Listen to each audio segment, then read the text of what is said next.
Buenas tardes, nos encontramos en la jornada de inauguración del segundo semestre académico UMSE, específicamente el área de práctica, y como parte de las acciones de este semestre, presentamos al profesor doctor Marco Antonio Alarcón Silva, quien nos va a dar una charla en torno al decreto 67.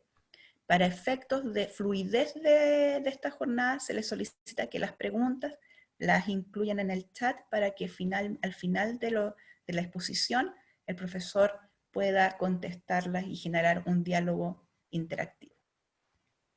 Comienza Marco Antonio. Ok, muy buenos días. Términos técnicos, cuéntenme si se ve la pantalla, si se ve la presentación. ¿Sí? Perfecto, ya. Lo que pasa es que yo no los veo a ustedes, entonces estoy ahí con la duda. Voy a ver ahora si al cambio se ve. Ustedes me cuentan si se ve, solamente el audio me lo va a decir. ¿Sí? ¿Se verá ahora? Ok. Muy bien, vamos a partir entonces. Bueno, lo primero es saludar a toda la comunidad UMSE que está acá presente, tanto a nuestras autoridades, hay decanos, decanas presentes, hay directores de programa, coordinadores de práctica, tutores, tutoras, profesores, equipos directivos de los establecimientos con los cuales trabajamos. Y en suma quiero agradecer a todos por su presencia y por cierto a nuestros estudiantes, que algunos que han hecho práctica el primer semestre y que incluso algunos ahora están haciendo o van a iniciar su práctica de segundo semestre en este contexto de virtualidad, por el cual hemos tenido que aprender muchas cosas y obviamente lo que vamos a presentar es parte de aquello. Dicho esto, bueno, debo señalar también que lo que vamos a revisar, si bien aborda el decreto 67 la base, yo lo quiero circunscribir desde el contexto, circunstancias y considerado en función, cierto, de los docentes nobles eh, que van a práctica profesional ahora, ¿ya? Y también debo señalar que la fuente utilizado tiene que ver con el decreto. Deme un segundito. Con el decreto, y que además he incluido materiales que son parte de la página web de Mineduc, de la unidad de currículum y evaluación. He revisado algunos documentos de la FIDE, algunos documentos que algunos municipios o DAEM de Talca ha elaborado, y también el SEIA, Escuela, ¿cierto?, de Chamaní de Linares, quien en algún minuto también participé con una presentación similar a esta y de alguna manera me animé a poder desarrollar esto y también trabajarlo con nuestros estudiantes. Ok, dicho esto, podemos partir. Lo relevante, creo yo, es señalar algunos elementos de contexto para entender cómo debiéramos comprender el decreto 67. Primero, entender que tenemos una educación totalmente descentralizada en el contexto nacional. Eso implica, ¿cierto?, un bajo control del Estado en varios aspectos, un contexto, ¿cierto?, de Estado subsidiario, y el hecho que tengamos un Ministerio de Educación que no necesariamente no es, ¿cierto?, un Ministerio de Educación Pública, no tenemos un Estado docente, hay ciertas condiciones que involucran que la política pública que se desarrolla en Chile tenga un esquema de regulación indirecta, ¿ya? Entonces, esto es relevante decirlo para que se entienda por qué hablamos tanto de leyes, de decretos en educación y los efectos posteriores o las tareas posteriores que tienen que hacer los establecimientos. Por lo tanto, sabemos que decretos implican acciones individuales de las partes involucradas. Por ejemplo, el caso puntual, el decreto 67 no es solamente conocerlo y saber de qué va y qué es lo que pide, qué es lo que exige, sino que también apunta a los reglamentos de evaluación de cada establecimiento que se tienen que elaborar a partir de este decreto. Entonces, y eso conecta, ¿cierto?, con esta lógica de educación más indirecta, en términos de que la regulación no es totalmente directa del Estado. Por otro lado, estamos en presencia de reformas en marcha y en una marcha permanente. Cada cierto tiempo se van nuevos dispositivos y el decreto popular es parte de esos dispositivos. Los cambios en educación en Chile y en el mundo tienen un efecto potente y han tenido oleadas distintas. Desde la declaración de Jomtien en el año 90 sobre la educación de calidad y equidad, otros acuerdos ciertos internacionales tan relevantes, en el caso chileno, nuestra relación con la OCDE y también con varios países de Latinoamérica que en esta época han pasado a la OCDE, en el caso chileno desde el informe del 2007 hasta la relación que tenemos hoy día siendo miembros de la OCDE. Por lo tanto, muchas de las políticas que nosotros implementamos con esta lógica indirecta que está asociada, ¿cierto?, al modelo educativo y a las condiciones legales en las que opera nuestro país, incorporado varios elementos que los países OCDE tienen. Y obviamente el abordaje que tenemos hoy día responde a aquello.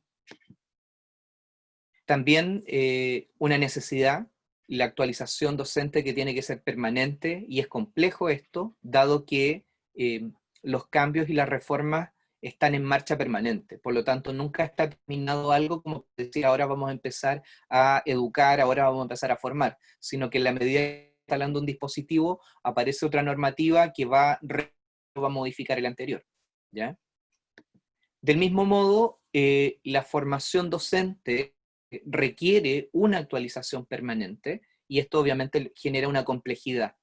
¿Cómo formamos? ¿Hasta qué minuto es lo que hay que enseñar? ¿Cómo hacemos formación docente? ¿Cómo preparamos los estudiantes en práctica? ¿Qué requieren los docentes que ya están en ejercicio? ¿Requieren lo mismo que los que están en formación? Entonces se nos generan ahí varios elementos complejos. Dentro de este mismo contexto de cambio, ¿cierto?, tenemos desde el 2009 la entrada del decreto 170, tenemos el 2015 la entrada del decreto 83, ¿cierto?, que incorpora el trabajo con DUA, y como dice el decreto, el DUA no solamente es para las personas con necesidades educativas especiales, sino que estamos pensando en todos y todas. Se nos incorpora el SAE, el sistema de admisión escolar, que genera varios elementos de manejo que son complejos para las instituciones escolares y que están justamente en andamiaje. Uno de ellos, ¿cierto?, es que los estudiantes postulan y los colegios no pueden revisar sus antecedentes hasta que el estudiante ya está dentro y está matriculado. Por lo tanto, eso que genera que la posibilidad de trabajo, de generar recursos específicos para los estudiantes, pues, lo que está bien, ¿ya?, por un tema de que la admisión sea justa. Y justamente dentro de esa lógica de justicia social, obviamente, también se ha discutido bastante, se han construido leyes y ya estamos en una etapa de desmunicipalización, donde ya se han cerca de 10 servicios locales de educación pública que ya están funcionando, que tienen que llegar a ser 70 a nivel nacional. Algunos municipios han planteado que van a querer seguir con la municipalización. Bueno, habrá que ver cómo eso se da, pero si se dan cuenta hay varios elementos que están operando al mismo tiempo. Por otro lado, otro elemento que ha sido gravitante, sobre todo en esta época de pandemia y confinamiento, que los sostenedores de los establecimientos particulares subvencionados se tuvieron que transformar a fundaciones y no pueden ser de lucro. Algunas otras instituciones optaron por transformarse en particulares pagados, y obviamente el tema de la pandemia los tomó con ese cambio, ese tránsito, y tenemos hoy día varios establecimientos que han quebrado porque no tienen económicamente, no tienen espaldas económicas para sostener esa situación. Todo esto, ¿cierto?, nos lleva a un cambio de racionalidad. Y ese cambio de racionalidad, ¿cierto?, entre muchos aspectos, un tema clave tiene que ver con el tránsito desde un currículum contenidista basado en habilidades y desempeño. En el caso chileno, ¿cierto?, nuestra vinculación con la OCDE tuvo un efecto inmediato del 2009, con cambios curriculares que fueron aspirando, ¿cierto?, a estos ajustes curriculares que luego se transformaron en las bases curriculares. Y hoy día, el documento o instrumento legal que tenemos son las bases curriculares. En cambio, los programas, los del estudiante o el texto para el docente, son documentos de apoyo que tienen un valor posterior, pero el valor inicial está en las bases curriculares y cómo ello se construye. Obviamente hay una discusión del programa, pero con el foco y el entendimiento de libertad de enseñanza que tenemos en Chile, los establecimientos pueden crear sus programas propios, y son en su mayoría, ¿cierto?, la educación la que asume los programas sin elaborar otros y en algunos casos solamente se dedica a elaborar otros.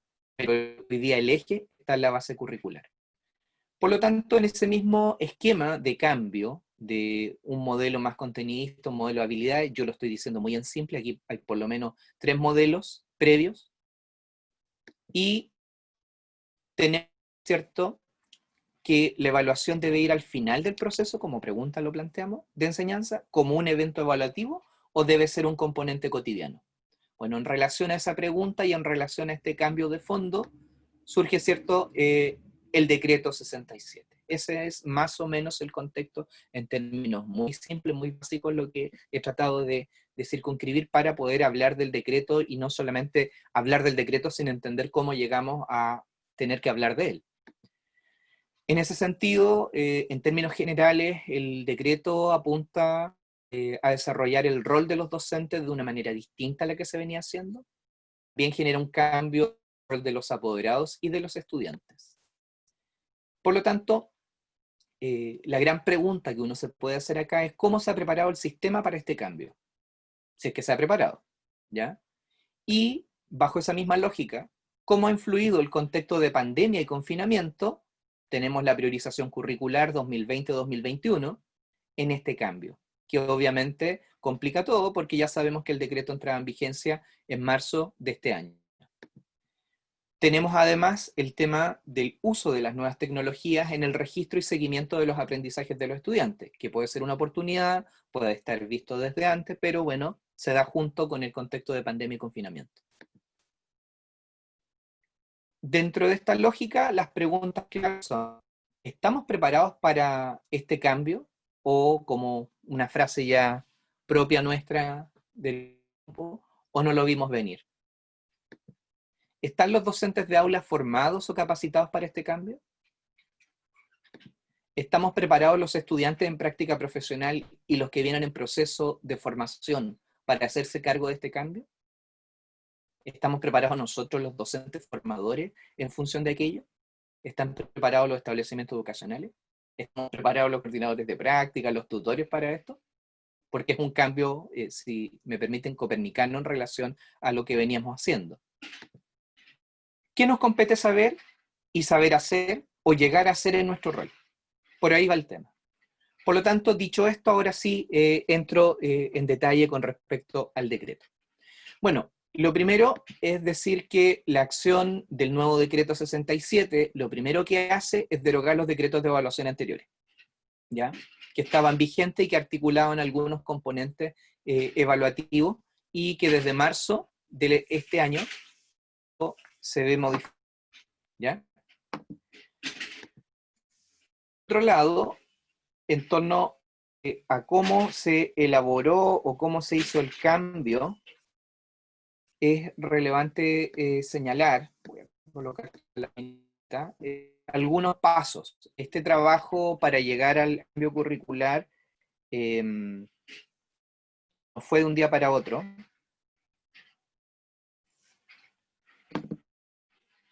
Esto implicó, ¿cierto?, desde unas revisiones con consultores, consultas directas, expertos y actores educativos, estudios de revisiones de la literatura vigente, cómo trabajando en otros países, se revisó el sistema de aseguramiento de la calidad y pasó, ¿cierto?, también por el Consejo Nacional de Educación, para luego, ¿cierto?, finalmente llegar a Contraloría.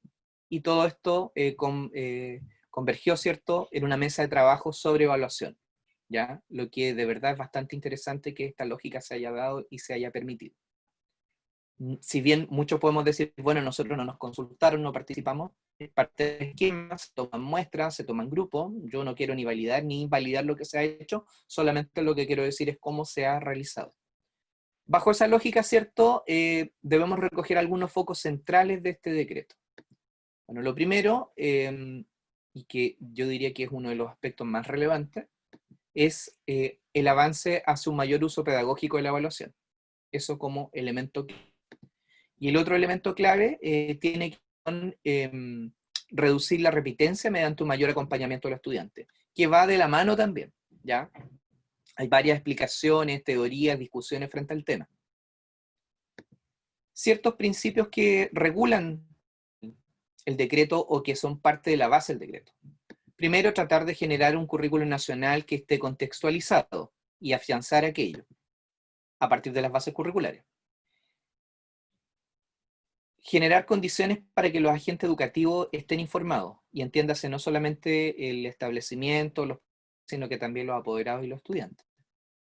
Que el foco esté puesto en los logros de aprendizaje, que tengamos una motivación y un aprendizaje para la vida, que exista desarrollo de aprendizaje en la escuela, que tengamos atención a la diversidad, que exista una evaluación participativa, que exista retroalimentación durante el proceso de enseñanza-aprendizaje y que se permita, ¿cierto?, ir reformulando lo que se va realizando y que la escuela también vaya avanzando, o la institución escolar. Por cierto, el foco ahí abunda en función de aportar hacia la evaluación de la calidad. Parte importante de estos componentes están ahí como principios del decreto. El decreto, como todo decreto evaluativo, tiene tres componentes clave. Uno es la evaluación, el otro es la calificación y el otro es la promoción, ¿ya? En cuanto al aspecto evaluativo, uno de los aspectos muy relevantes acá es entender que la evaluación apunta a un proceso que debe permitir levantar evidencias de los aprendizajes de los estudiantes. No solamente contar con la calificación, sino que tener o contar con la evidencia de dicho aprendizaje. Otro elemento prioritario acá es la retroalimentación. Es decir, una de las prácticas que más impacto produce aprendizaje en los estudiantes, y esto está comprobado, es la retroalimentación. Por lo tanto, la evaluación tiene que estar ligada a la retroalimentación, tiene que ser parte del proceso de enseñanza-aprendizaje, estar estipulada la planificación, no al final de la, sino que la evaluación debe ser parte dentro de cada lección, y dentro de cada lección articulada en función de la retroalimentación.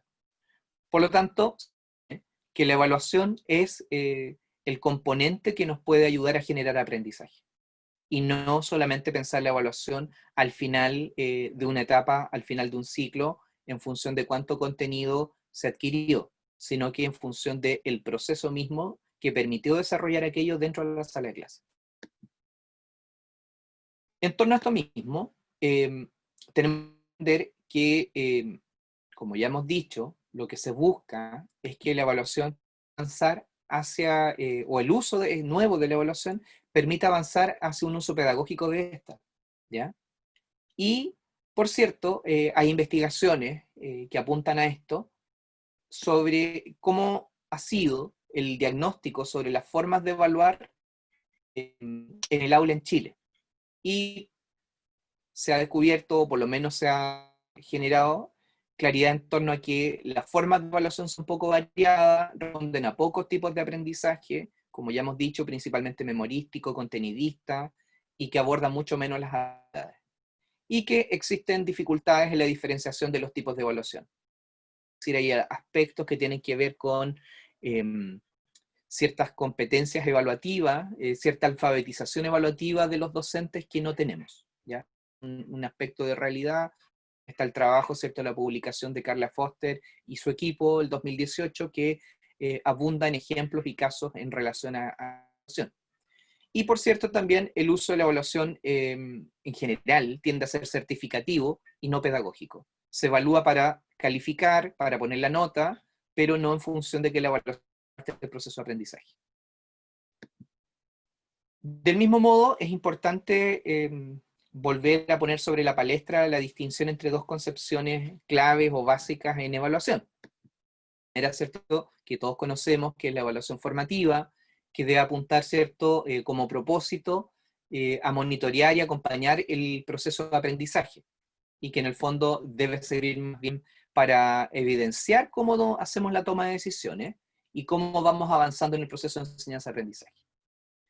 Por otro lado, ¿cierto?, la evaluación sumativa, que tiende a ser referida para determinados objetivos y que en el fondo el uso regular es poner la calificación, certificar el aprendizaje, y normalmente es lo que recibimos, ¿cierto?, con la tipificación de la reunión de apoderados, donde se entrega las evaluaciones a los apoderados, y antes obviamente los estudiantes se enteraron de esas notas que tenían, y obviamente el foco está puesto en el final de la instancia educativa y no necesariamente en el proceso, ¿ya?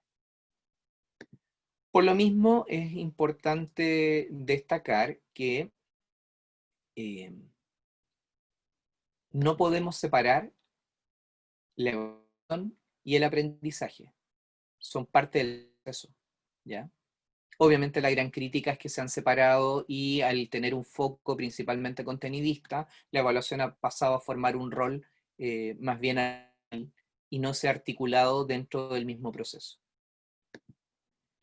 También es importante destacar acá que se nos hace muy necesario el monitoreo del aprendizaje de los estudiantes para centrar en generar oportunidades de aprendizaje y que eso en realidad permita que los estudiantes aprendan durante la clase y que no se espere que se enteren de la información en la clase, tienen que estudiar aparte y luego se les evalúa en función del contenido, considerando todas las diferencias, todas las distinciones que involucra el proceso de aprendizaje y las complejidades que están allí.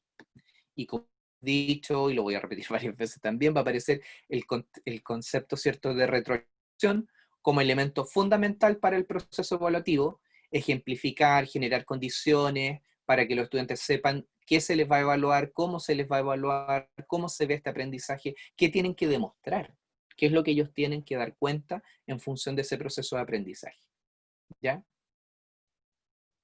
Se ha planteado también esta idea de la planificación en reversa.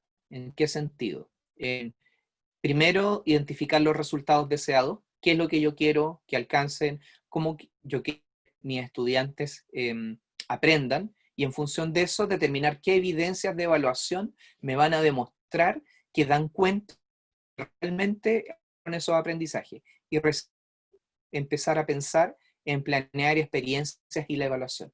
Bajo esta lógica, obviamente, el modelo es un modelo de habilidad, el modelo se inserta mucho más en función de pensar cómo el estudiante demuestra o evidencia ese aprendizaje, por lo tanto la planificación no está en función de lo que yo digo como docente o cómo yo preparo la clase magistral, sino en función de cómo yo genero condiciones de aprendizaje y experiencias de aprendizaje regular, y que yo puedo retroalimentar e ir asegurándome que los estudiantes van alcanzando instancias de aprendizaje relevantes, que demuestren que han alcanzado los objetivos esperados.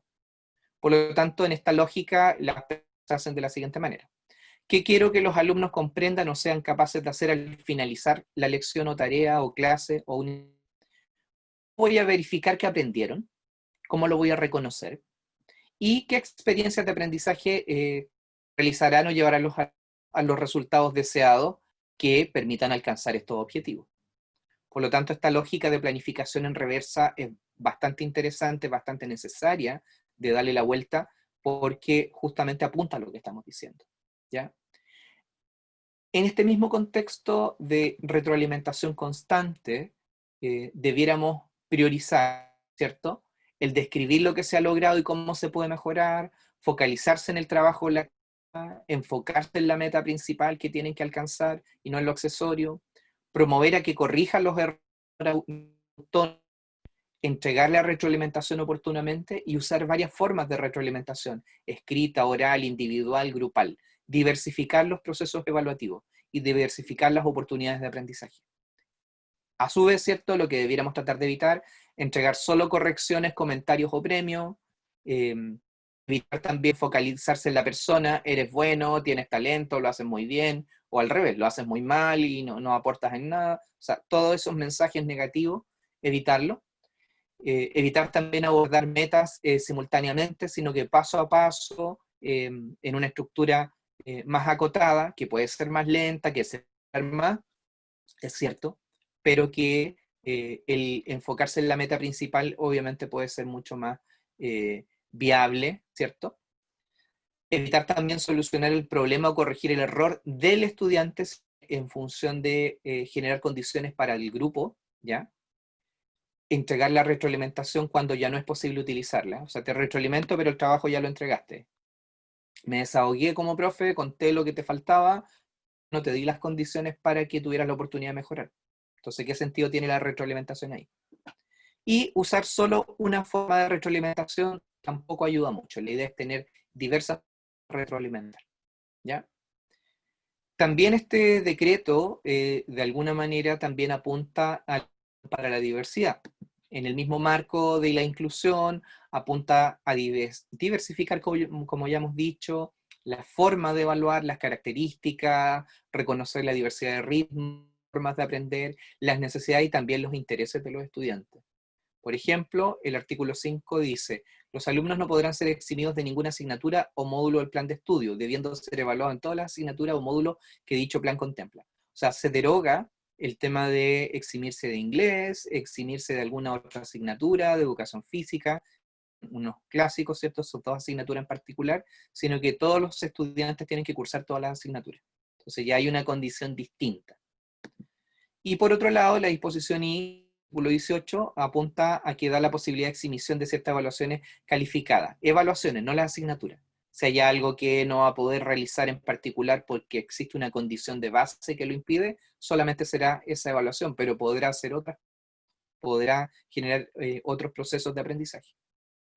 Del mismo modo, en la misma línea, en función de la evaluación hacia la diversidad, como tercer punto, se señala, ¿cierto?, que se debe permitir responder a las necesidades, características, intereses y los modos preferidos de cada estudiante bajo una lógica de inclusión y equidad. Entonces, reconoce la diferencia. Y por otro lado, hay que enriquecer estas experiencias evaluativas de los estudiantes para apuntar a generar instancias evaluativas que muestren la relevancia del aprendizaje, que estos aprendizajes sean desafiantes, que permitan integrar, aplicar y crear, y que permitan motivar a los estudiantes a seguir aprendiendo. En esta misma lógica se promueve la idea de evaluación o aprendizaje auténtico, ¿ya?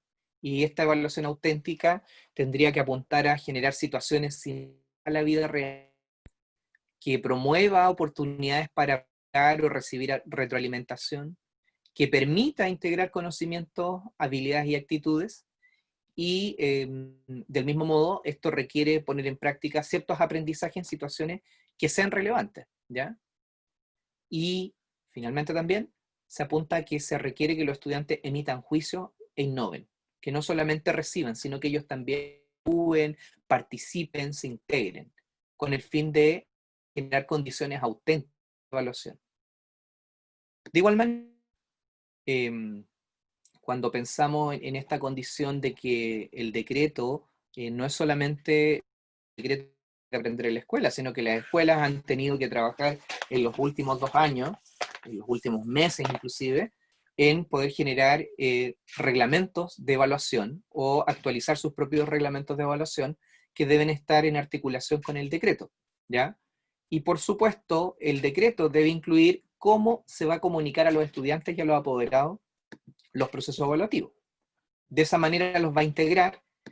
Y ojo, que aquí hay un tema que tiene que ver con sistema de garantía de derechos, que los estudiantes tienen el derecho a ser informados sobre criterios de evaluación.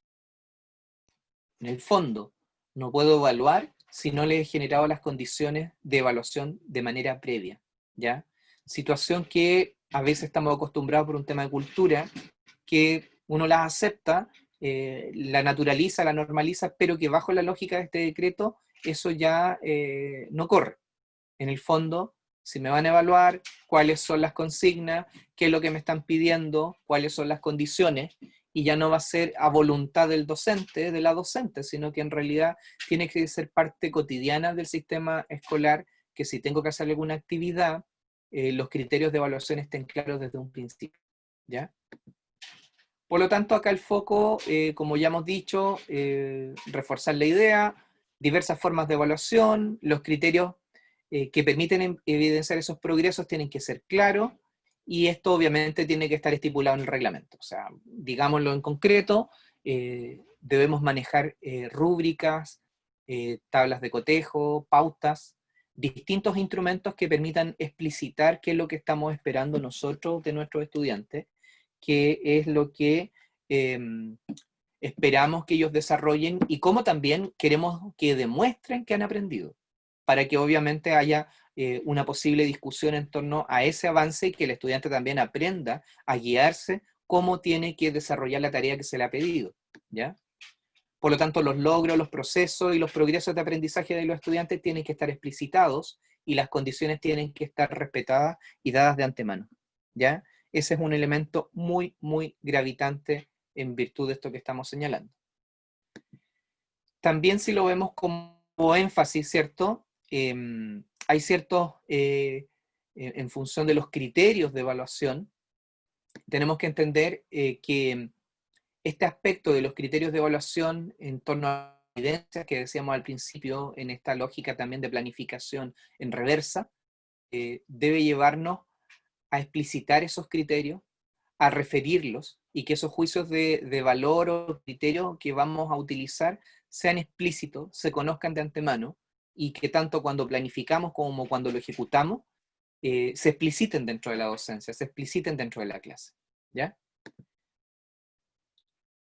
Estos criterios de evaluación, lo que esperamos de los estudiantes, de algo que se está evaluando, tiene que apuntar a entender, interpretar muy bien el evaluado y que el estudiante también lo entienda. O sea, no basta que nosotros como docentes lo entendamos, sino que nuestros estudiantes deben entenderlo porque tienen que hacer referencia al nivel de desempeño esperado. O sea, el desempeño esperado de ese criterio de evaluación tiene que ser explícito. De otra manera, no le podemos pedir al estudiante que haga tal o cual tarea, o que el desempeño esté en la mente del docente, pero que al evaluar uno le diga que no está bueno, pero que no sepa cómo explicarle por qué no está bueno y de qué manera debiera estar bueno el trabajo en virtud de lo que nosotros esperamos de nuestros estudiantes. Y estos criterios, como ya hemos dicho, permitirían establecer o negociar el proceso de aprendizaje esperado requerido para alcanzar estos aprendizajes por parte de los estudiantes. Y esto también permite, como ya hemos señalado, guiar al objetivo y explicitarlo. Y también si hay un adulto responsable en la casa que ve la rúbrica, va a poder también entender qué es lo que están esperando que su hijo haga y va a poder orientar bien, ¿ya?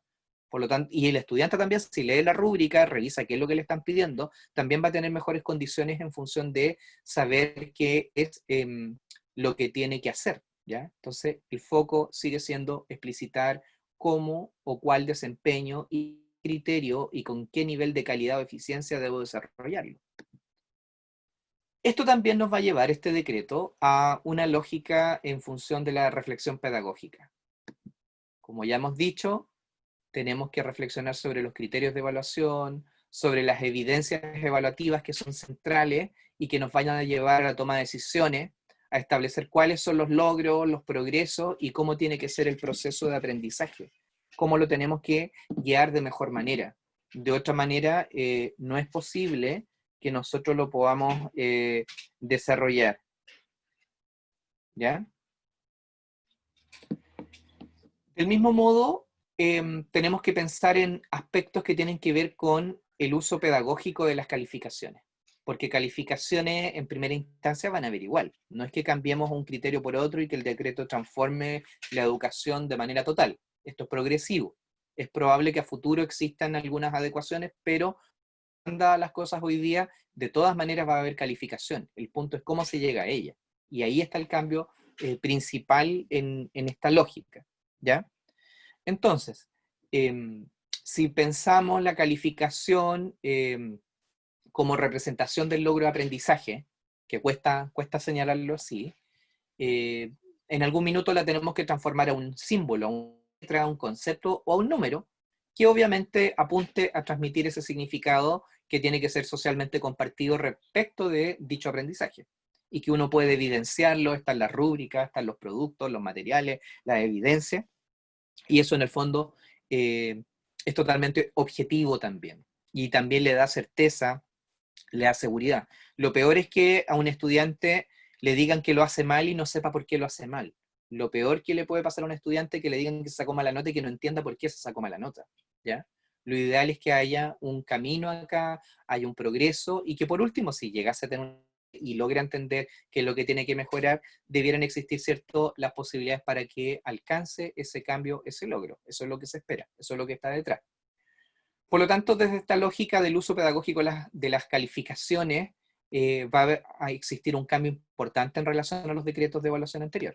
El primero es que todas las asignaturas adquieren el mismo valor en el promedio final, ¿ya? No es que unas valgan más que otras, ¿ya?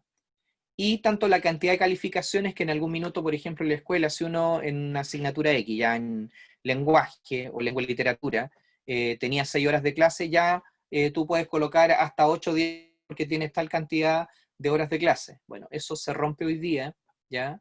Y tanto la calidad como las ponderaciones, o sea, perfectamente esto de la prueba coeficiente 2 probablemente ya se va a romper también, en términos que se establezcan prioridades, si la habilidad que voy a desarrollar es lectura, escritura, oralidad, qué porcentaje le voy a dar a cada una y qué desempeño voy a dar en función de cumplir con las bases curriculares, con los programas y en función de cómo yo articulo la planificación y el trabajo durante el año, y no en función de cuántas horas de clase tengo, ¿ya? Entonces ahí hay un cambio importante. Y el foco, insisto, puesto en el desarrollo de esas habilidades. Por ejemplo, el artículo 18, disposición P, dice, estipula que deben considerarse medidas para obtener información digna en el caso de plagio o copia. O sea, también los reglamentos de evaluación que establezcan los establecimientos deben dejar condiciones claras y precisas sobre cómo se va a regular si es que se entrega un trabajo y hay un plagio y una copia. También está considerado, y me parece bien también, que hay un tema ético y que es relevante en cualquier proceso formativo, ¿ya? En torno al tema de la promoción, se mantiene la asistencia del 85% en periodos regulares, no de confinamiento como el que tenemos ahora, y el promedio tiene que ser igual o superior a 4,5, incluyendo las asignaturas que no se aprobaron. No es que se saque la nota sacando las repetidas, no, sino que con todas. Y ya no se lo que antiguamente era que ninguna de esas asignaturas podía ser lenguaje o matemática, o si era lenguaje y matemática y le daba más de un 4 o 5, repetía igual. Bueno, hoy día se corta eso y todas las asignaturas valen lo mismo, ¿ya? Y en relación al tema de la repitencia, porque esto también lo regula, se informa también, se aporta dentro de estas mismas lógicas asociadas al decreto, que hay varios aspectos que dan cuenta en que la repitencia en sí misma no es mayor aporte, no aporta al rendimiento de los estudiantes, que en el fondo, al contrario, aumenta la posibilidad de ausentismo y deserción escolar, tiene efectos socioemocionales, ¿ya?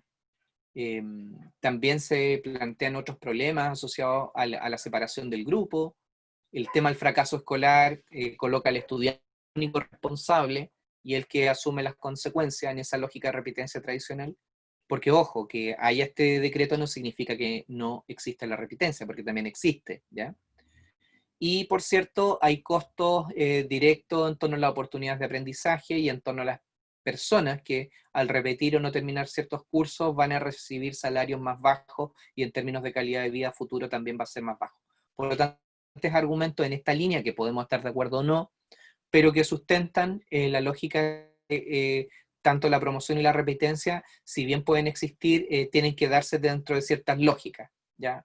Otros apuntan, por ejemplo, a que la creencia, ¿cierto?, es que los estudiantes de alguna manera van a mostrar dificultades de diverso tipo en la escuela y por lo tanto podemos apuntar a esta distinción, la creencia y la realidad de que los cursos son realmente homogéneos y que todo les va muy bien, y obviamente como el dibujito que aparece acá, que muestra una realidad bastante más dispersa, distinta a cómo opera y cómo ocurre la promoción y la repitencia. Entonces, en ese sentido, el tema es que si va a haber repitencia, que existe. Pero el foco de la repitencia tiene que ser un poco distinto, ¿ya? ¿En qué sentido?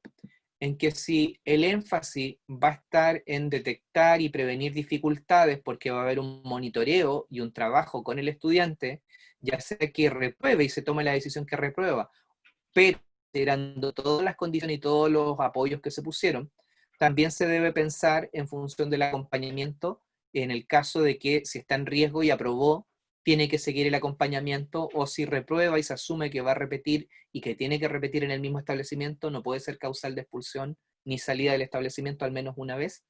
Y en función de eso, el foco principal, como se van dando cuenta, tiene función de los apoyos. Es decir, la labor docente tiene que tener un rol prioritario, no solamente en declarar los conocimientos que se tienen que saber y desarrollar, sino que aquí hay un fuerte componente asociado a la didáctica, asociado a la retroalimentación de los estudiantes, asociado a la evaluación y a la construcción de instrumentos para poder aportar al proceso de aprendizaje del estudiante, o para poder acompañar a aquel estudiante que ha reprobado, o poder acompañar a aquel estudiante que, si bien aprobó y continuó, digamos, en el curso, se le dieron los apoyos y las condiciones necesarias y suficientes para que pudiera aprendiendo y seguir avanzando. ¿Ya? Por lo tanto, como ya hemos dicho, esta misma lógica del decreto apunta a prevenir las dificultades de los estudiantes, a monitorear tempranamente los estudiantes que tengan dificultades y colocarles los apoyos necesarios, y si hay promoción tiene que ser con acompañamiento, y si hay repitencia también tiene que ser con acompañamiento. Entonces tiene que haber un foco muy fuerte y una articulación potente también con la familia y con los propios estudiantes.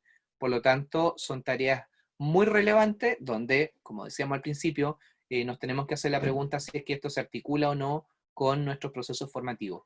¿Estamos preparados para hacernos cargo de todo esto? ¿Sabemos cómo funciona el decreto? ¿Cómo articulamos evaluación dentro del espacio de la sala de clase? ¿Cómo cambiamos nuestras maneras de entender la evaluación y la planificación y la construcción de instrumentos?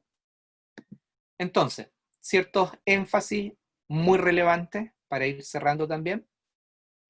¿Qué resguardos y sugerencias existen entonces para este acompañamiento pedagógico que se viene a partir del decreto 67? Primero, un seguimiento continuo. O sea, no puede no existir un seguimiento continuo y que la escuela, el equipo de docente esté básicamente haciéndose cargo de todo el proceso de acompañamiento del estudiante. Mantener una comunicación total con los padres y apoderados, ¿ya? Directa desde la escuela, con otros apoyos más allá de lo que hace el docente en particular, con equipos dentro del propio establecimiento.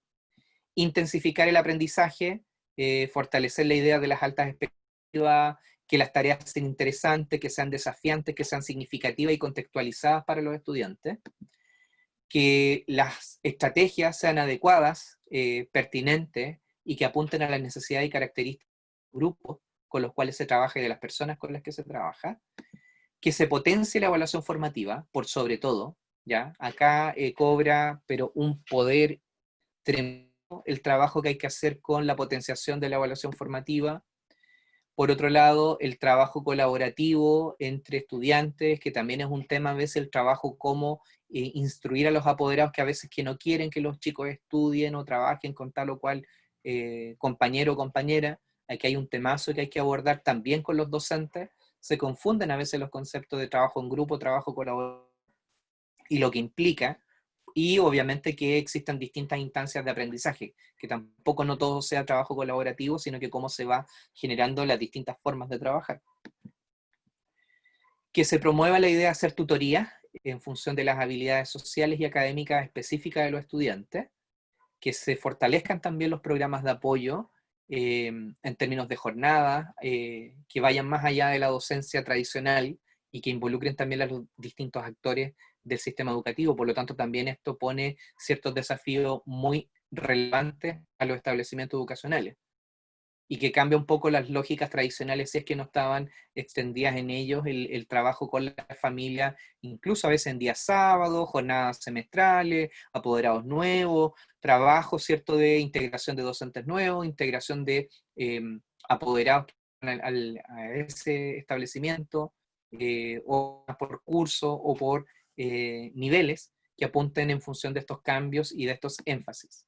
Y por cierto, contemplar las derivaciones, considerar en lo posible, ¿cierto? No lo dice la normativa, pero uno piensa en función de que los establecimientos cuenten con programas PIE, que cuenten con equipos y que se desarrolle todo un trabajo potentísimo en esa línea con los docentes, que no es tarea solamente del docente que pertenece al PIE, haciendo trabajo, ¿cierto?, en aula de recursos, también en aula cotidiana principal, con todo el curso, y que además, obviamente, en la planificación existe un trabajo colaborativo entre el docente de asignatura de aula y los profesionales de los programas como el PIE. En esta misma línea, y ya para ir cerrando, ¿cierto? Es importante mencionar el aspecto sobre la planificación integrada entre enseñanza y evaluación, reconocer, ¿cierto?, los objetivos de aprendizaje, los contenidos, reconocer conocimientos, habilidades y actitudes que debemos concebir para articular las planificaciones, ojalá en esta lógica reversa que ya hemos dicho. Considerar los indicadores de logro y los criterios de evaluación, las estrategias de enseñanza-aprendizaje que sean pertinentes, que sean adecuadas, ver en las múltiples formas de aprendizaje de nuestros estudiantes, en múltiples formas de presentación de la misma información, y que obviamente hay un apoyo en torno a los recursos y los medios materiales para que ello se lleve a cabo. Y por cierto, que las estrategias de evaluación sean dentro del proceso de la docencia de la clase, solamente al final en virtud de ir a recabar un contenido alcanzado o no.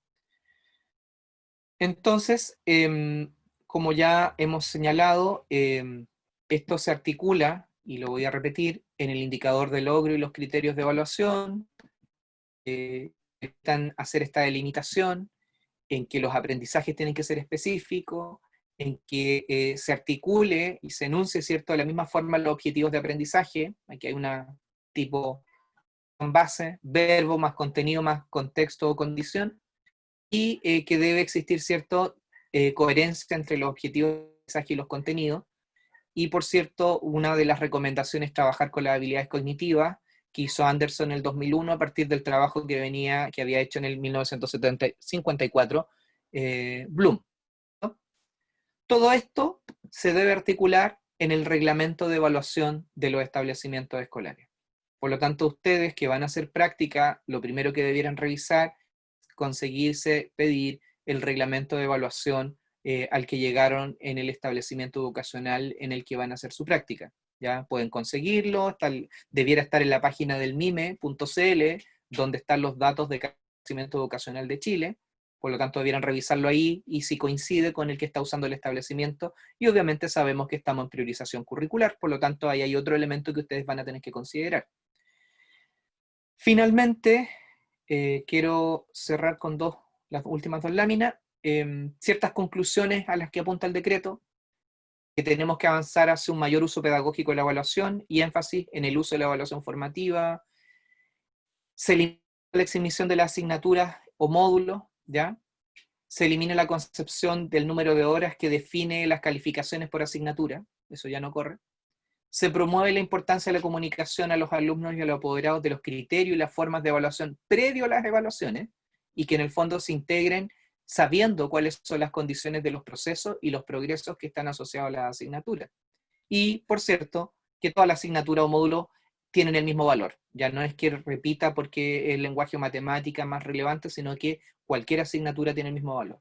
Y que, por cierto, se modifica la norma de repitencia automática, y pues la calificación y la asistencia, ¿cierto?, para que en casos excepcionales se establezca toda una suerte de recursos de acompañamiento y análisis completo que involucre a los estudiantes y a la familia, porque insisto, que en el fondo no es que desaparezca la repitencia, sino que en el fondo estén las condiciones claras para saber por qué repitió y qué hizo el establecimiento previamente para que el estudiante repitiera, y en función de eso, qué puntos de apoyo se pusieron para que al año siguiente el estudiante obviamente no vuelva a repetir. Esa es la idea.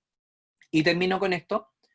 Consideraciones de los estudiantes en práctica profesional 2020. En términos generales, fijarse y atender a los indicadores de logro o criterios de evaluación de su asignatura. Lo que ya les dije que no está incluido acá. Conseguir el decreto es público, ¿cierto? Pero otra cosa es el reglamento de evaluación que estableció el establecimiento en función del decreto. Atender a la construcción de rúbricas o instrumentos que son con sus consignas y que permitan mediar los aprendizajes. Aprender a utilizar la herramienta informática que muchos establecimientos están empleando justamente en función del confinamiento, pero que a la larga muchos establecimientos las habían contratado en virtud de el Classroom, por ejemplo. No le quiero hacer publicidad a ninguna marca, pero Classroom, por ejemplo, deja evidencia de los aprendizajes y se está usando también porque permite dar cuenta y cumplir con el decreto. Y por otro lado, colaborar con las actividades y las estrategias de acompañamiento al aprendizaje, ya sean sincrónicas o asincrónicas, que el mismo colegio les pida. Y es muy probable que en muchos casos les pidan que colaboran con, e inclusive con procesos de seguimiento, ¿ya? Entonces, esto en términos generales, esto ha sido la presentación que yo tenía preparada. Y la idea es que ahora podamos hacer las preguntas o las que hayan establecido en el chat. Así que voy a parar acá la presentación para poder verlo porque yo estoy mirando la computadora. Ok. Marco Antonio, una de las Sí. preguntas que se hizo en el chat es en torno al artículo 18, disposición I. ¿Podría decir cuál o cuáles? Voy para Aquí. allá. ¿Puedo presentar? Sí, No sé si para algo ir más quiere agregar Francisca a esa pregunta. Denme un segundo. Marcela, la consulta es nada más porque atendiendo a que la disposición en el nuevo reglamento, en el nuevo decreto dice que no habrá situaciones de exhibición en ninguna asignatura, atendiendo a las anteriores, que era, por ejemplo, religión, educación física o en algunos casos idioma. Entonces ahora me gustaría que me dieran un ejemplo de la disposición I del artículo 18. Eso es. Denme un segundo. Gracias, Francisca, por tu pregunta. Sí, voy a responder la segunda porque la primera se me fue y le voy a pedir que Marcela me ayude con la primera pregunta, con lo que habían pedido. En relación a las asignaturas, no tengo acá el detalle mismo del decreto, pero lo que está establecido es que, por ejemplo, los estudiantes no pueden ir por religión. Lo presento como ejemplo. Es decir, si el establecimiento pone la asignatura de religión, el estudiante elige dar la asignatura de religión y no cuenta con la nota, entre comillas, para aprobar, no pudiera repetir por esa asignatura. ¿Ya? Lo dice explícitamente en la explicación del documento que hace el Ministerio de Educación. ¿Sí?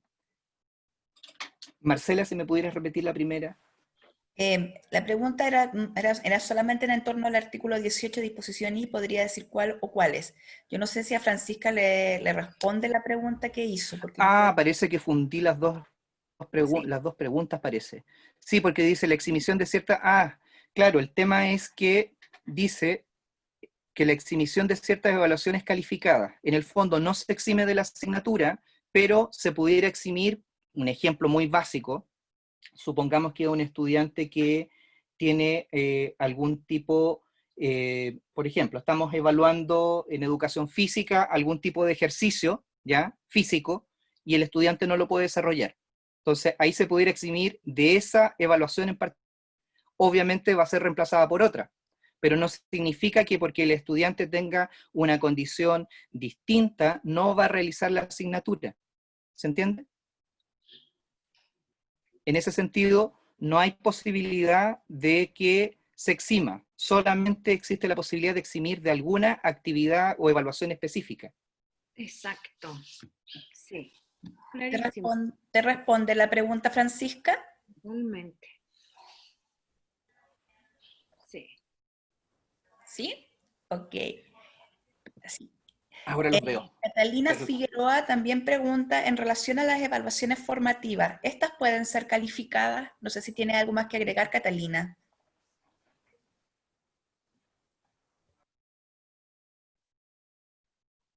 Ya, respondo a aquello. Lo que ocurre, y esto también se discute en bibliografías que hay frente a estos temas, se ha puesto en discusión ese aspecto. Porque si yo tomo, por ejemplo, una rúbrica y construyo una rúbrica, en la rúbrica probablemente yo no establezca el tránsito particular, sino que yo establezca qué es lo que espero que el estudiante alcance al finalizar la unidad o la actividad que estamos haciendo. Por lo tanto, la rúbrica, que puede tener más de un nivel de desempeño, puede tener, ojalá, ¿cierto?, por lo menos 3, Sí. el desempeño esperado, un desempeño intermedio y un desempeño bajo, ¿ya? Si yo establezco esa rúbrica y se la paso el primer día cuando empiezo a trabajar la unidad, en el fondo voy a estar fortaleciendo el trabajo formativo a través de la mediación que puedo hacer con la rúbrica y con los comentarios e indicaciones verbales que yo puedo hacer al retroalimentar el avance del trabajo del estudiante o de la estudiante. Correcto. Pero, efectivamente, con la misma rúbrica que yo le pasé al principio y con la misma que yo hice la mediación, puede ser el mismo instrumento y debiera ser el mismo instrumento que yo voy a utilizar al final. Pongo ese ejemplo para articular el hecho que la rúbrica en sí, lo que va a mediar es todo el proceso de aprendizaje, y voy a llegar al final y le voy a poner la nota con la rúbrica, ¿ya? Ahora, ahí uno dice, ¿usaste la rúbrica como elemento formativo? Sí. ¿Y la usaste como elemento de calificación? Sí. O sea, pongo ese ejemplo porque ahí cumple las dos condiciones, y puede ser así. Ahora, otra cosa es que la retroalimentación sea solamente verbal.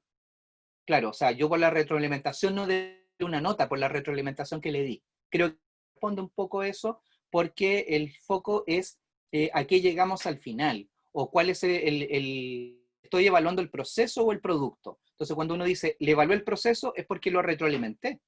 Exacto. ¿Y por qué le evalué el producto al final? Claro, porque yo fui evaluando el proceso. Por lo tanto, están todas las condiciones para que yo pueda evaluar al final con el mismo instrumento. En ese sentido, son necesarias las condiciones de aprender a desarrollar rúbricas de muy buena calidad, que sean más explícitas, que sean más claras, que sean más precisas. Entonces, en ese sentido, yo también apuesto por la idea de que las rúbricas son una respuesta a todos estos elementos que estamos señalando. Ahí sí. Gracias, Marco Antonio. Aquí hay dos preguntas, una de Gina Navarro, que supongo que se vinculaba con la pregunta que hizo Francisca, y coloca, en ese caso se adecúa la evaluación. ¿A eso te referías, Gina? Sí, en realidad hacía referencia a esos casos donde los estudiantes no pueden ser evaluados por este impedimento que contaba Marco Antonio. Entonces, en ese caso, ¿hay adecuación de la evaluación, me imagino? Por supuesto, por supuesto. Ahora, hay toda una discusión, salió un artículo hace poco en la revista USEM, publicado por Mauricio López y, me acuerdo el nombre de la otra profesora, Victoria, no me acuerdo el apellido, publicado hace un mes, 2 meses atrás, que discute justamente el tema de si las adecuaciones son al principio o son después. Y obviamente hay un cuestionamiento a algunos de los decretos, en este caso el 33, porque dice que se utilizan las adecuaciones. Pero si yo voy a trabajar con un grupo, hago la adecuación cuando voy a planificar la primera vez, es evidente que a veces no conocemos al curso. Y si lo hago después, ¿en qué sentido es adecuación o en qué sentido yo debiera condicionar? ¿No será mejor ahí? Y ahí coloco el criterio más bien pensando en DUA. ¿No sería mejor hacer una planificación que desde un principio reconozca esto para todos y no tener que hacer esa adecuación posterior? Claro, o sea, yo me quedo un poco con esa idea y comparto el argumento que presenta Mauricio López, y lo invito a que revisen ese artículo, está en la revista, ¿cierto?, que aborda estos temas en la revista de la Universidad Central. Salió hace poquito y está bastante bueno porque justamente varios decíamos, oye, el decreto 83 no deja claro este aspecto. Bueno, hay varios elementos y con más de apoyo se pudiera hacer una articulación interesante, cómo poder resguardar de manera previa, cuando estás planificando, cuando estás tomando el curso. Y no esperar a ver que el estudiante fracasó, que tiene el tema, y recién ahí decir, hoy voy a hacer una adecuación. Entonces, totalmente entiendo lo que plantea Gina. Sí. Es que en ese sentido, entonces, claro, si pensamos en la evaluación que tiene que ser coherente con los procesos de aprendizaje y de enseñanza, debiéramos pensar en una adecuación desde un inicio en que yo conozco el contexto y por lo tanto contextualizo la enseñanza y asimismo tengo que contextualizar las estrategias de evaluación. Por supuesto, por supuesto. Y ahí en el fondo no estás pensando solamente en dónde yo quiero que lleguen porque sí, sino que estoy pensando este grupo en particular. Y eso releva criterios muy, muy importantes que tienen que ver con la didáctica, ¿ya? Hay una autora argentina, que ha estado en Chile un par de veces, es Liliana Sanjurjo, las invito a que revisen, google Liliana Sanjurjo, tal cual, Sanjurjo, y ella justamente trabaja el tema de la didáctica como relevante del proceso de evaluación. O sea, la didáctica articula esos componentes y es sumamente necesario entender cómo el proceso didáctico se termina haciendo cargo de estos componentes, porque no podemos hacer la didáctica estándar. La didáctica no es estándar. La didáctica es en función del grupo, de las personas con las que estoy trabajando, y la planificación y la articulación con la evaluación son vitales. Tal como decía.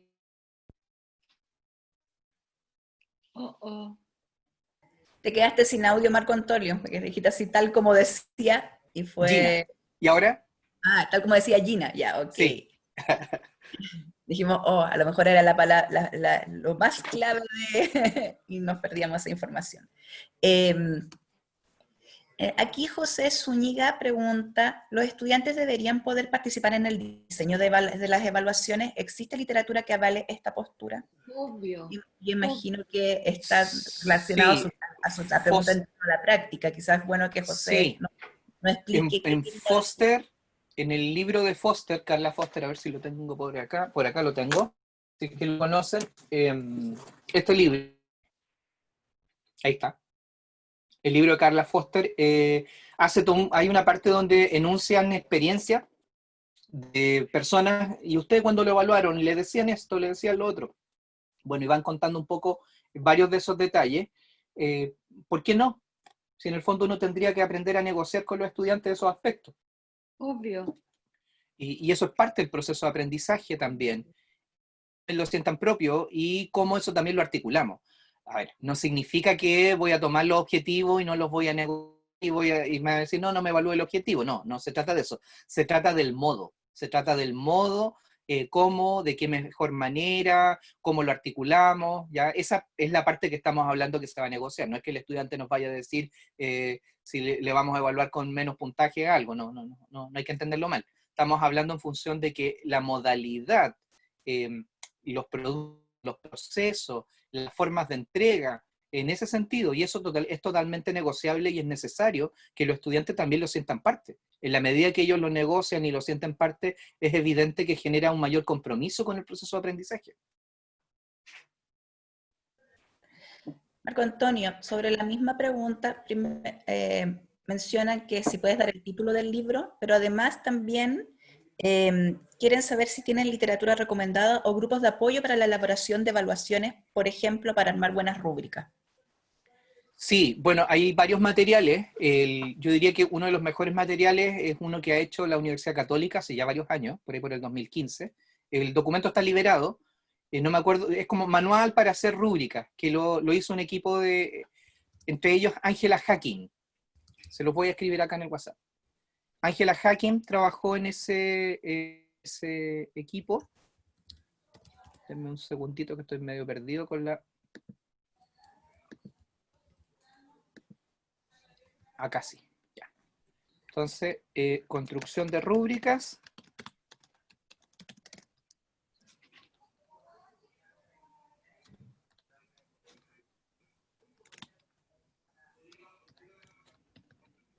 Son dos autoras, pero una Ángela Hacking, profesora de castellano, estudió en la Chile. Y creo que ahí va. Ah, no me escribió.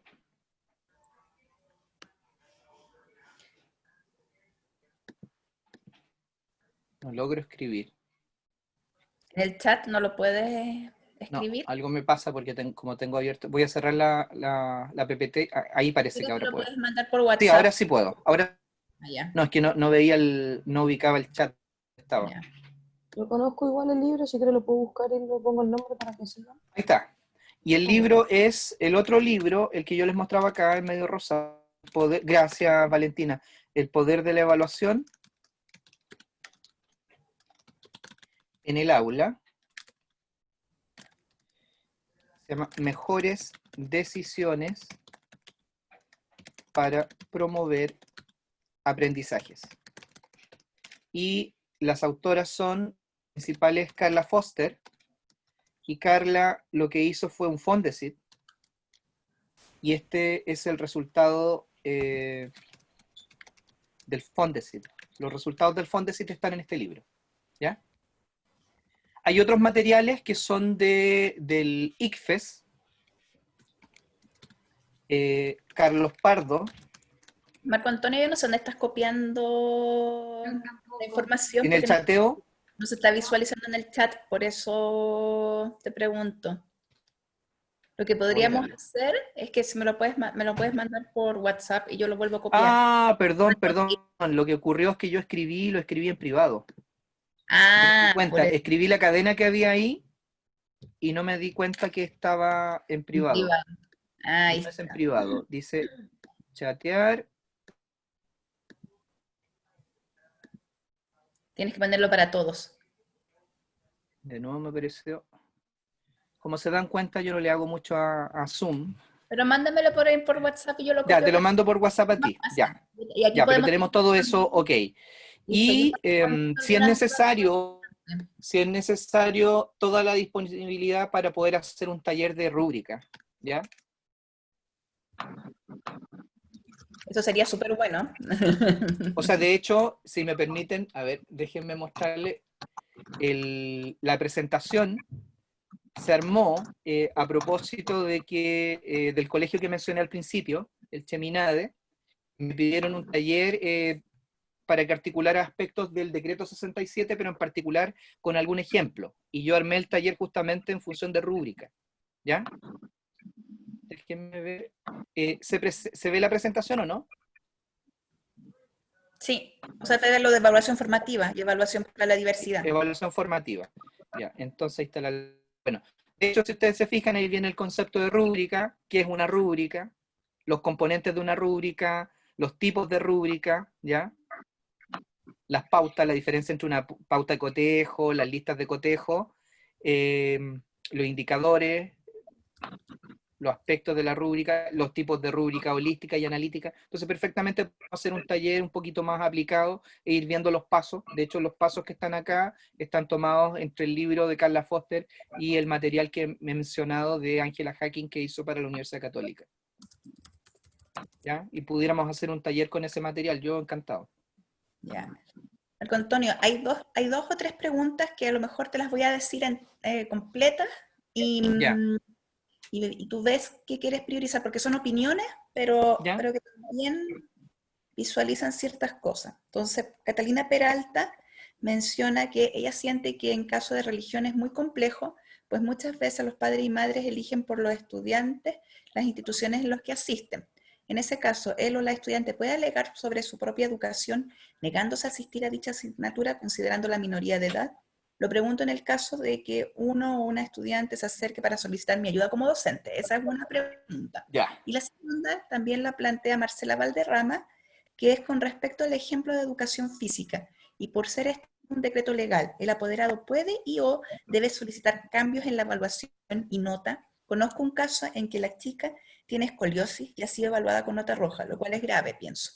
Entonces, O sea, totalmente de acuerdo con lo que dice Marcela, o sea, no pudiera, además que si hay certificados médicos, sería imposible, o sea, yo creo que hay situaciones donde no requiere decreto como este, son más del sentido común y del manejo que haga el establecimiento para poder resolverlo. Ahora, si hablamos en función del decreto, claramente con la documentación y todo, entiendo que con una escoliosis no es que no pueda ser determinado toda la asignatura, y es necesario que con escoliosis o no haga ciertos deportes, ciertos ejercicios, y obviamente que estén de la mano y que no le produzcan ningún efecto nocivo para su escoliosis. Entonces creo que en ese caso es un tema que también los apoderados tienen que hacerlo ver en la escuela, pero en particular en la condición actual del decreto, la escuela debiera tener condiciones para aquello, ya para que eso no ocurra en términos de que se traduzca en un problema de salud para la estudiante y mucho menos que se vea perjudicada evaluativamente, sino que eso tendría que ser reemplazado por otro tipo de condición y cabría dentro de las mismas consideraciones que el propio decreto establece, ¿ya? Por lo tanto, el reglamento de evaluación del colegio debiera reconocer esa posibilidad. Entonces, dejándolo súper claro, el reglamento que se arme a partir de esto debe reconocer ese elemento. Así que el estudiante no pudiera ser mal evaluada. Y en el caso de lo que decía Catalina Peralta, es complejo porque, por ejemplo, en los colegios municipales o públicos en general, se da la asignatura de religión, pero es electiva y a veces incluso es educación cristiana o hay más de un tipo de educación y en el fondo no es que se haga un trabajo específico de una religiosidad particular, sino que se muestra cultura religiosa o se muestran aspectos más globales, ¿ya? Esa es una línea. Por lo tanto, se trabajan más elementos de orden actitudinal, elementos de convivencia escolar, y se articulan en esa línea, pero depende del establecimiento. Ahora, para el caso particular que colocaba Catalina, es más complejo porque entraría en colisión con algunos elementos legales, es decir, es menor de edad, sus padres pueden decidir por él, por ella, y obviamente la decisión se da en función de son responsables de sus hijos. Entonces, eso es lo que prima en esa condición. Ahora, la discusión si lo religioso en sí, a cierta edad, el estudiante no quiere, los padres lo obligan, que yo sepa, no he visto, no sé de alguna denuncia de ese nivel, pero si llega a ocurrir, pudiera escalar, pero va a ser un poco los padres contra los hijos. Pero sí, yo creo que legalmente es asidero. Ahora, una defensoría de la niñez, que con ciertas lógicas, entonces perfectamente pudiera ser atendible. Pero hasta que no exista ese caso y no haya el reclamo y la oposición del estudiante y los padres como obligación, yo creo que no sería tema de discusión. Pero sí, como lo plantea la estudiante Catalina Peralta, pudiera generarse una complicación de colisión de criterio y colisión de derechos. No sé si respondí a ambas preguntas. Yo creo que sí, Marco Antonio. Y voy a vincular dos preguntas que yo creo que con esto a lo mejor puedes hacer más, dejar más claridad en los estudiantes. Felipe Castro plantea que, entendiendo el contexto de pandemia, ¿cómo se podría evaluar de manera más cualitativa? ¿Podría ser considerando las habilidades y actitudes por sobre los contenidos en la creación de los criterios de evaluación, por ejemplo? Y también anexo a esto la pregunta de Valentina Sáenz, que la evaluación auténtica y democrática plantea la participación activa de los estudiantes en ese sentido, por lo que sé. Entonces, Sí, quizás aplicándolo también sí. al contexto de pandemia y post-pandemia, podemos generar una Sí, respuesta más ampliada. sí, yo diría, a ver, ¿qué es lo que está pasando? Al menos lo que yo conozco por mi experiencia en varios roles. Lo que están haciendo los establecimientos, muchos, y esto algunos me lo han comentado, equipos directivos, qué sé yo, que ellos ya tenían contratado el año pasado el trabajo con Google en particular y con la plataforma Classroom, y que coincidió con la pandemia. De hecho, algunos ya habían empezado la capacitación en marzo antes de que se hiciera el tema del confinamiento.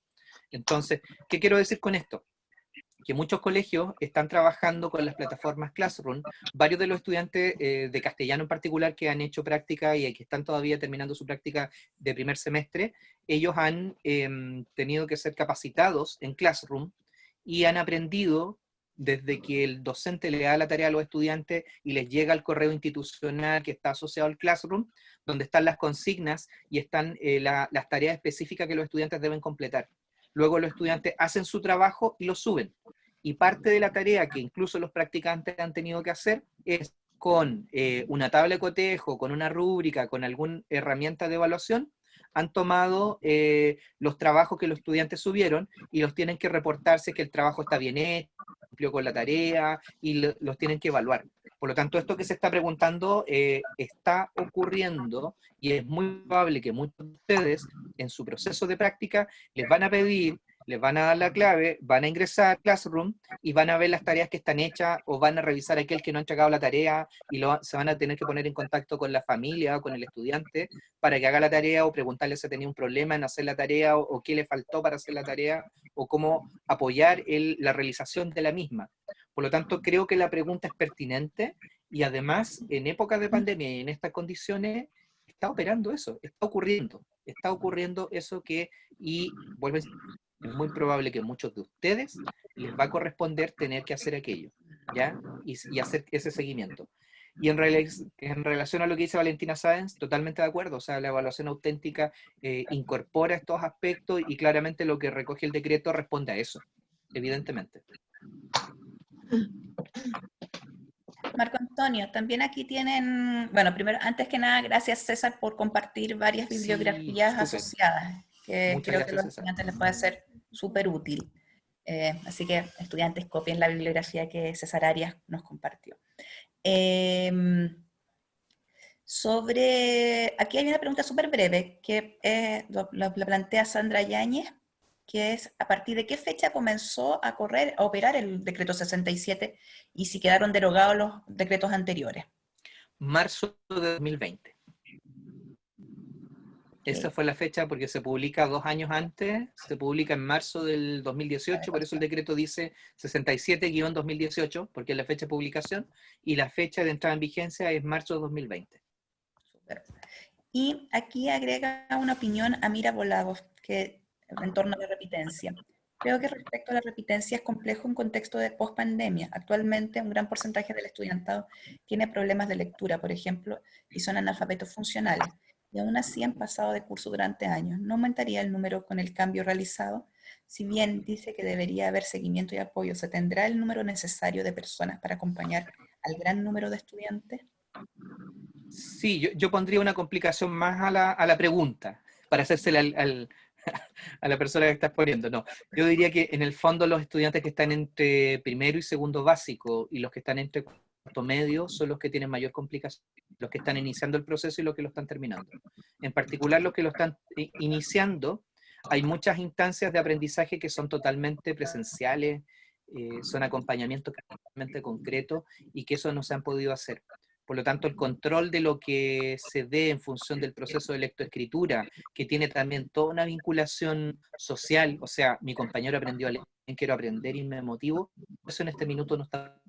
Entonces creo que hay un perjuicio ahí que por mucho que tengamos sistemas online que aporten con una serie de otras condiciones, no lo podemos asegurar. Y es evidente que el mayor perjuicio va a estar ahí.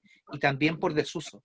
En la medida que las sesiones sean solo tutorías, las que hacen los docentes, o no involucren que los chiquillos, mira, vamos a leer en grupo, vamos a hacer este trabajo, de verdad los profesores en ejercicio tienen una situación muy compleja y es evidente, y en relación a lo que planteaba la estudiante, claramente eso va a ocurrir, o sea, va a haber un desaprendizaje importante, más allá que se establezcan ciertas priorizaciones curriculares, pero sobre todo entre primero y segundo básico, los procesos de lectoescritura va a acarrear todo un proceso posterior de esa generación.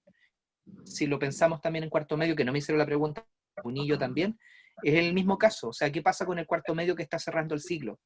La manera en que cierra el ciclo va a afectar sus procesos y el cierre de su aprendizaje. Es muy probable.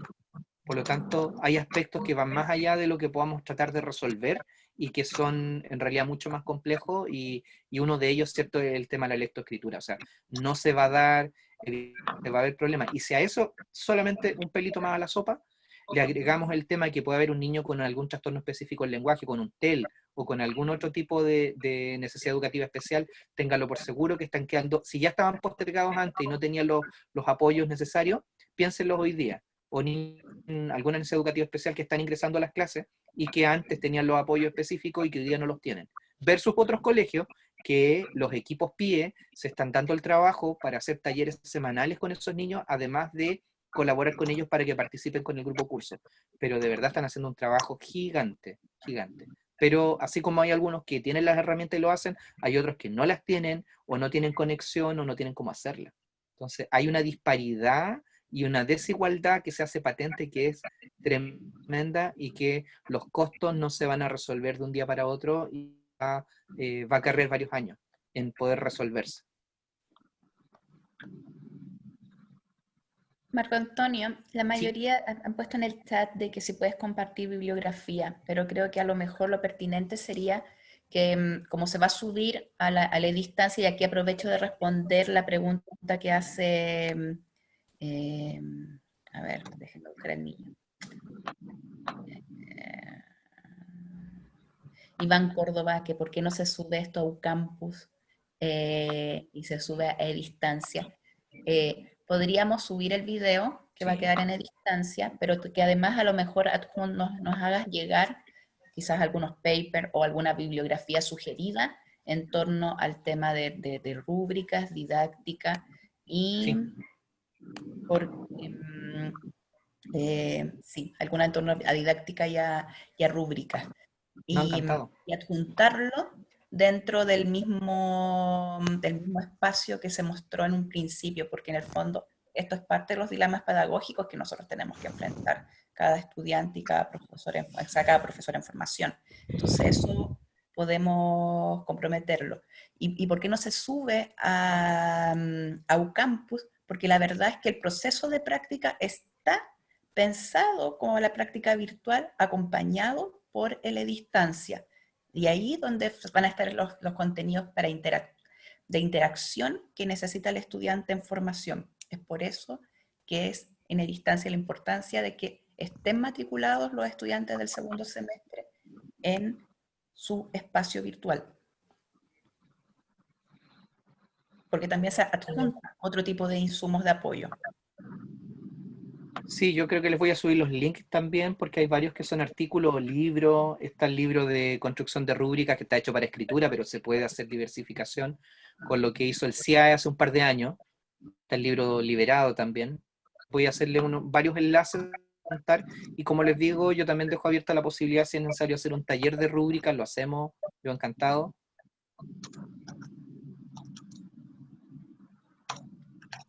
Perfecto, Marco Antonio. Lo que podríamos tratar de organizar y preguntar, igual al que hay varios coordinadores de práctica en este momento, y quizás también sería bueno que a lo mejor averiguaran dentro de sus mismas carreras si necesitan un taller específico, porque podemos hacer una invitación ampliada o también podríamos hacer a lo mejor quizás un taller mucho más focalizado.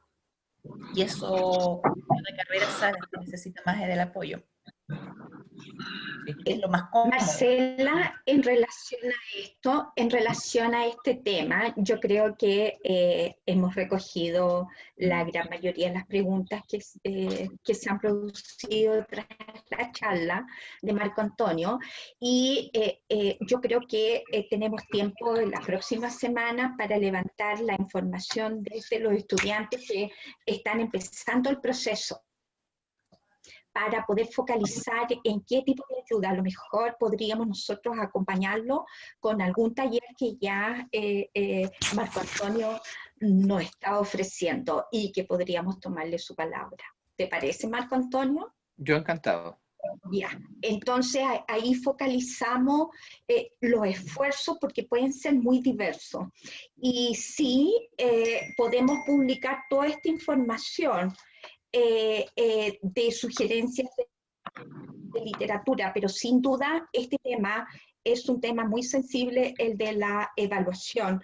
Es un tema que dentro de todos los cambios que se han producido a nivel de currículum, yo diría que este es clave para ir avanzando en lo que es la instalación de este currículum prioritario, además, que tenemos encima. Entonces, podríamos dejarte comprometido y después con la opinión de todos nuestros coordinadores de práctica, ahí visualizar y apuntar cuál es el tipo de taller que vamos a requerir. ¿Te parece? Sí. Ya. ¿Tenemos otra cosa pendiente de preguntas a responder, Marcela? ¿O ya podríamos ir cerrando esta sesión?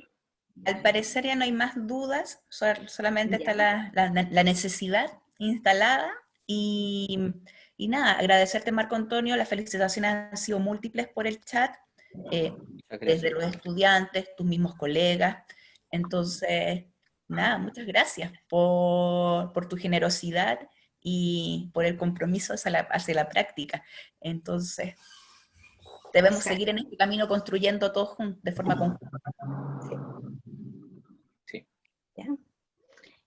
Entonces agradecemos y vamos a tener otra próxima oportunidad entonces de contar con tu colaboración. Encantado.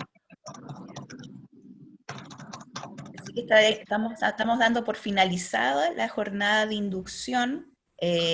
Solamente les deseamos una muy buena experiencia y para todos la pandemia ha significado flexibilizar nuestras miradas. Entonces, el camino lo estamos formando y probablemente van a haber obstáculos, pero hay que aprender a saltarlos de forma conjunta. Así que prontamente esperemos que ya su inicio sea de la mejor forma y que tengan una muy buena semana.